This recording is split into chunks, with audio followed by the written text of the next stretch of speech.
Home ownership, the means by which most Americans begin to generate familial wealth. Unbeknownst to most, there was this little big thing called redlining, which was engaged in by the U.S. government, local realtors, and lenders in determining who got to realize this so-called American dream. What's redlining, you ask? Picture a classroom full of students that are prepping for an exam that they must pass in order to get to the next grade. 85% of the students get to come into class every day, are given extra materials to go over, and can meet with the teachers to make sure they understand everything on the test.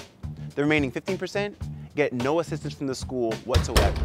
By the time the test comes around, who do you think has an overwhelmingly better chance of getting to the next level? That, my friends, is how redlining works. In the 1930s, the Homeowners Loan Corporation, HOLC, joined together with local lenders and realtors and set out to evaluate the mortgage lending risk of 239 cities across the U.S. When the HOLC evaluated the cities, they attached letter grades A through D to neighborhoods based on a myriad of factors, with race being the preeminent one. Black areas systemically scored poorly, white areas scored well. According to the U.S., they were solely looking to loan capital to areas that were considered strong in the potential of returning that investment. Yet, at the same time, they also claimed to be guarding against, and I quote, the infiltration of foreign-born, Negro, and lower-grade populations.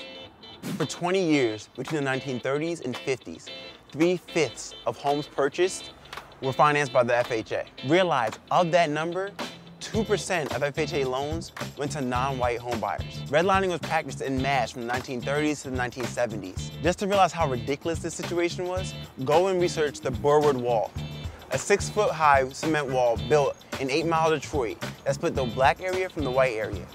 Once the developers created this wall, the U.S. government agreed to fund their project. If you take a look at the historic redline maps of cities across America, and then take a look at the neighborhoods within those cities, there's no question, the evaluators were visionaries, whether for good or for worse. To this day, those neighborhoods still represent the most poverty-stricken areas in all of America.